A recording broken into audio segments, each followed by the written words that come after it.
রিজিয়াস পাঠশালায় সবাইকে স্বাগত জানাই। প্রিয় শিক্ষার্থীরা, গতকালকের পর আজকে আরেকটি ভিডিও তোমাদের জন্য আপলোড করলাম।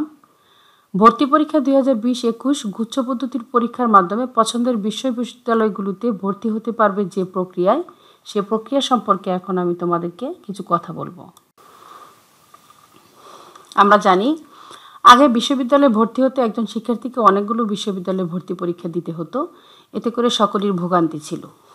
চলতি বছর বাংলাদেশের 19টি সাধারণ ও বিজ্ঞান ও প্রযুক্তি বিশ্ববিদ্যালয়ে ভর্তির ক্ষেত্রে গুচ্ছ পদ্ধতিতে পরীক্ষা অংশ নিতে হবে। এই 19টি বিশ্ববিদ্যালয়ে একযোগে ভর্তি পরীক্ষা অনুষ্ঠিত হবে। বাংলাদেশের সাধারণ ও প্রযুক্তি বিশ্ববিদ্যালয়ের পর্যায়ে এবারই প্রথম গুচ্ছ পদ্ধতিতে ভর্তি পরীক্ষা হতে যাচ্ছে। তবে এই পরীক্ষা কিভাবে হবে এবং একজন শিক্ষার্থী কিভাবে তার পছন্দের বিশ্ববিদ্যালয়ে ভর্তি হবেন তা নিয়ে অনেকের মধ্যেই স্বচ্ছ ধারণার অভাব রয়েছে।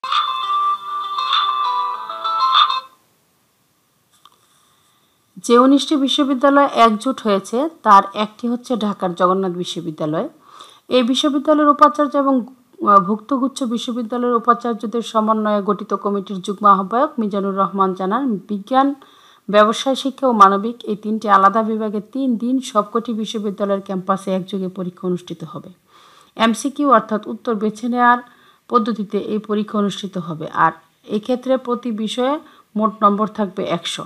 গুচ্ছ পদ্ধতিতে আবেদন করতে হলে এসএসসি ও এইচএসসি এই দুই পরীক্ষার প্রত্যেকটিতে সিজিপিএ স্কোর 3 এর বেশি থাকতে হবে। যাদের একটি পরীক্ষায় এর চেয়ে কম স্কোর থাকবে তারা বিশ্ববিদ্যালয়ে ভর্তি পরীক্ষায় অংশ নিতে পারবে না বলে।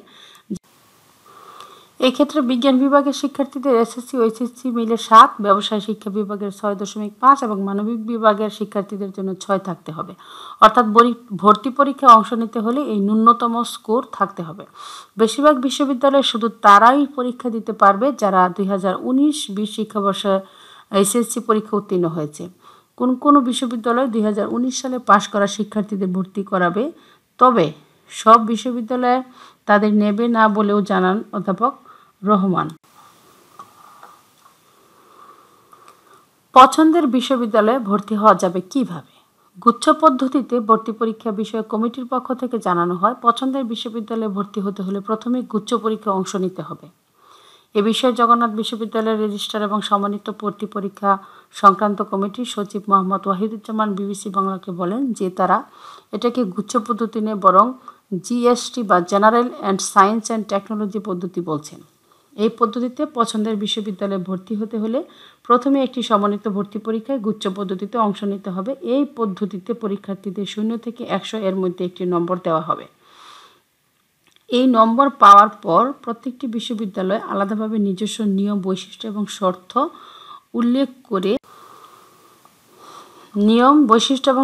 উল্লেখ করে ভর্তির বিজ্ঞপ্তি প্রকাশ করে। এই ক্ষেত্রে প্রত্যেক বিশ্ববিদ্যালয়ের আলাদা শর্ত থাকে বলে জানানো হয়েছে। উদাহরণ হিসেবে মিস্টার ওয়াহিদুজ্জামান বলেন যে জগন্নাথ বিশ্ববিদ্যালয়ে শুধু 2019-20 সালে যারা এইচএসসি পাশ করেছে তাদেরকে ভর্তির সুযোগ দেওয়া হবে। এর আগের বছর অর্থাৎ 2019 সালে যারা পাশ করেছে তাদের সুযোগ দেওয়া হবে না। শিক্ষার্থীদেরকে দেখতে হবে যে ভর্তি বিজ্ঞপ্তির শর্ত অনুযায়ী তিনি কোন বিশ্ববিদ্যালয়ে ভর্তির জন্য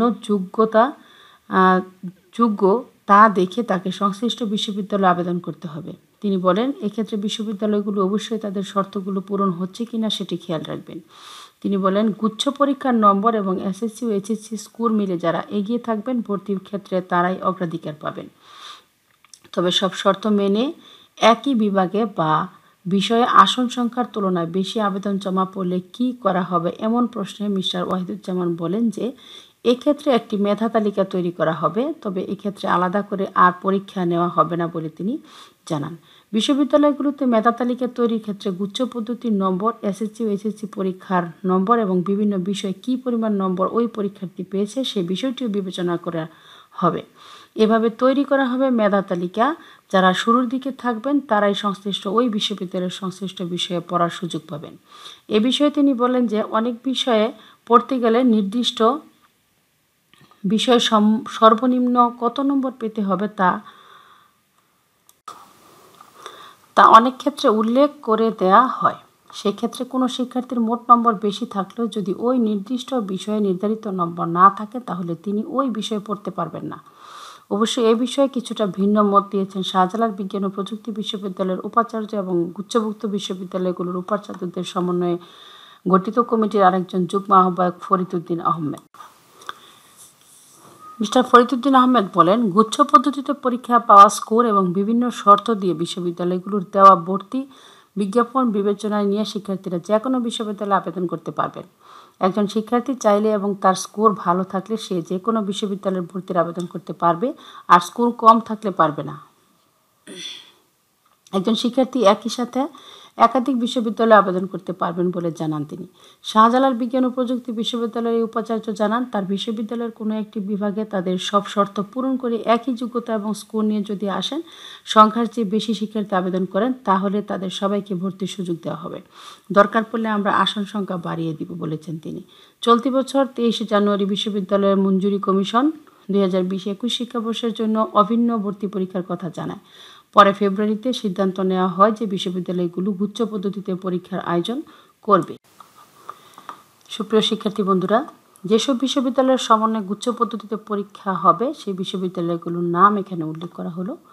আশা করি তোমরা দেখতে পাবে। তবে ঢাকা বিশ্ববিদ্যালয়, বাংলাদেশ প্রকৌশল ও প্রযুক্তি বিশ্ববিদ্যালয় বুয়েট, রাজশাহী বিশ্ববিদ্যালয়, জাহাঙ্গীরনগর বিশ্ববিদ্যালয় এবং চট্টগ্রাম বিশ্ববিদ্যালয় গুচ্ছ পদ্ধতির ভর্তি পরীক্ষার আয়োজনে রাজি হয়নি। বর্তমানে দেশে 46টি পাবলিক বিশ্ববিদ্যালয় রয়েছে, তবে সরকারি বেসরকারি মিলিয়ে মোট বিশ্ববিদ্যালয়ের সংখ্যা 156টি। কৃষি বিষয়ক 7টি বিশ্ববিদ্যালয়ে গত বছর স্নাতক শ্রেণীতে গুচ্ছ পদ্ধতিতে ভর্তি পরীক্ষা অনুষ্ঠিত হয়েছে। এছাড়া মেডিকেল ভর্তি পরীক্ষাতেও সমন্বিত ভর্তি পরীক্ষা অনুষ্ঠিত হয়ে